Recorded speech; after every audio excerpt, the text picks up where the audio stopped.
Daily. Taste the Daily. Suryapet జిల్లా పాలకీడు వద్ద గల దక్కన్ సిమెంట్ ఫ్యాక్టరీ వద్ద ఉద్రిక్తత నెలకొంది. ఫ్యాక్టరీపై బీహార్ కార్మికులు దాడి చేశారు. దాంతో అద్దాలు, ఫర్నిచర్ ధ్వంసమైంది. ఇటీవల ఫ్యాక్టరీ ప్రమాదంలో బీహార్కు చెందిన కార్మికుడు మృతి చెందాడు. నష్టపరిహారం ఇస్తామని చెప్పి మేనేజ్మెంట్ మాట తప్పడంతో కార్మికులు ఆగ్రహించి ఫ్యాక్టరీపై దాడి చేశారు. ఫ్యాక్టరీ యాజమాన్యం ఫిర్యాదుతో పోలీసులు ఘటనా స్థలానికి చేరుకున్నారు. పరిస్థితి అదుపు చేయబోయిన పోలీసులపై దాడి చేసి ఆందోళన చేశారు. పోలీసులను పరుగులు పెట్టించి కర్రలతో దాడి చేశారు.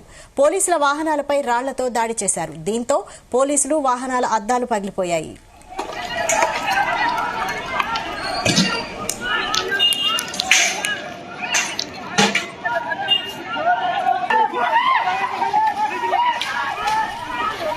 దీనిపై మరిన్ని అప్డేట్స్ మా ప్రతినిధి జానయ్య అందిస్తారు. జానయ్య, విశాలి, సూర్యాపేట జిల్లా పాలకీడులో ఉన్నటువంటి దక్కన్ సిమెంట్ ఫ్యాక్టరీ వద్ద మాత్రం ఉద్రిక్తత పరిస్థితి నెలకొందని చెప్పవచ్చు. ఏదైతే అందులో పనిచేస్తున్నటువంటి కార్మికులు ఒక్కసారిగా దక్కన్ సిమెంట్ ఫ్యాక్టరీ పైన దాడి చేయడం జరిగింది. ఆఫీస్ కార్యాలయాలకు సంబంధించినటువంటి ఫర్నిచర్ ను, అద్దాలను ధ్వంసం చేయడం జరిగింది. ఇటు ఆ ఫ్యాక్టరీలో ఉన్నటువంటి లారీలపై కూడా రాళ్లు, కర్రలతోటి దాడికి దిగిన పరిస్థితి ఉంది. అయితే ఆ ఫ్యాక్టరీలో పనిచేసేటువంటి బీహార్ కు చెందినటువంటి వినోద్ అనే కార్మికుడు చనిపోవడం జరిగింది 2 రోజుల క్రితం. అయితే ఆ చనిపోయిన కార్మికుడు ప్రమాదం జరిగిన సమయంలో మిర్యాలగూడ ఆసుపత్రికి తరలించడం జరిగింది. కానీ ఆ మృతి పట్ల పోలీసులు కేసు నమోదు చేయలేదనేది కూడా కార్మికులు ఆరోపిస్తున్నారు.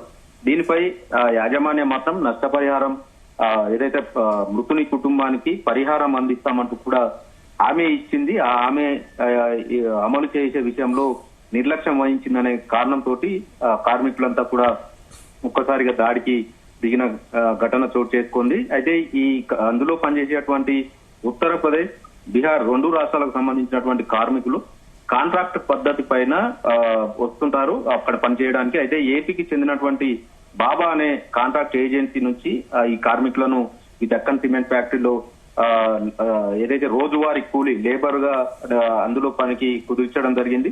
ఈ నేపథ్యంలో నిన్న కార్మికుడు మృతి చెందడంతో పరిహారం విషయంలో యాజమాన్యాన్ని అడిగినటువంటి కార్మికులకు అక్కడి నుంచి సరైన సమాధానం రాకపోవడం పట్ల ఆగ్రహం చెందినటువంటి కార్మికులు రాళ్లు, కర్రలతోటి దాడులకు దిగడం జరిగింది. అక్కడి నుంచి అక్కడ జరిగేటువంటి ఘటన విషయంపై పోలీసులకు సమాచారం అందించడంతో పాలకీడు మండల కేంద్రం నుంచి పోలీసులు ఫ్యాక్టరీ వద్దకు వెళ్లడం జరిగింది. అయితే పోలీసులు కార్మికుల దాడిని అదుపు చేసే క్రమంలో పోలీసులపై కూడా కార్మికులు కర్రలతోటి దాడులకు దిగడం జరిగింది. దీంతో పాటు పోలీసు వాహనాన్ని కూడా దాడి చేశారు. రాళ్లు వేసి దాడి చేసి ధ్వంసం చేసిన సిచ్యువేషన్ ఉంది. కార్మికులకు సరైన వసతులు గాని ఏదైతే అక్కడ ఉన్నటువంటి రక్షణ కల్పించే విషయంలో ఫ్యాక్టరీలు నిబంధనలు పాటించడం లేదంటూ కూడా కార్మికులు అయితే ఆవేదన వ్యక్తం చేస్తూ చనిపోయిన వారికి కుటుంబాలకు ఆదుకోవాల్సినటువంటి యాజమాన్యాలు పట్టించుకోవడం లేదనే విషయంలోనే ఈ దాడికి పాల్పడ్డట్టుగా కూడా కార్మికులు చెప్తున్న పరిస్థితి ఉంది. అయితే పోలీసులు పై దాడి ఏదైతే కార్మికులు ఫ్యాక్టరీపై దాడి చేస్తున్న క్రమంలో పోలీసులు చేరుకోవడంతో వారిపై కూడా దాడి చేసే క్రమంలో పోలీసులు పై అధికారులకు సమాచారం ఇవ్వడంతో సూర్యాపేట జిల్లా నరసింహన్ ఇప్పుడే కొద్ది అక్కడికి వెళ్తున్న సిచ్యువేషన్ ఉంది.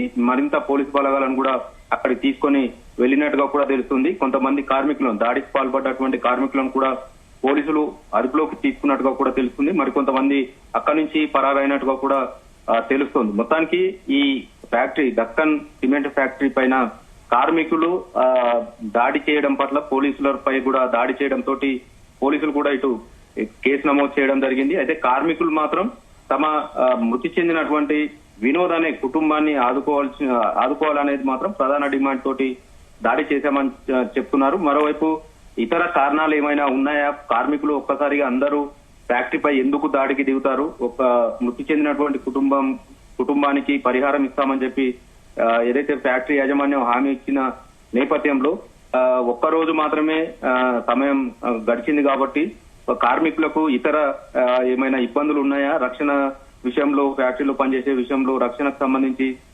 కల్పించడం లేదా, లేదంటే ఇతర వసతులకు సంబంధించి ఇబ్బందులు ఉన్నాయా అనే విషయం పైన కూడా తేలాల్సి ఉంది. కార్మికులు మాత్రం అక్కడి నుంచి కొంతమంది వెళ్లిపోవడం జరిగింది. కొంతమందిని పోలీసులు అదుపులోకి తీసుకున్న సిచ్యువేషన్ కూడా కనపడుతుంది. కాబట్టి పోలీసులు దీనిపైన పూర్తి స్థాయిలో విచారణ చేస్తే తప్ప అసలు దాడికి పాల్పడడానికి కారణం ఏంటి అనేది కూడా తెలియాల్సి ఉంది వర్ష.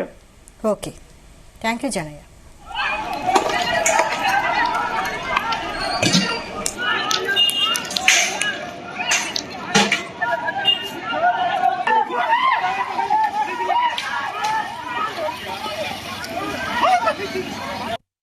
ఎస్పీ గారు ఇప్పుడు వస్తాడు, ఎస్పీ గారు వస్తాడు.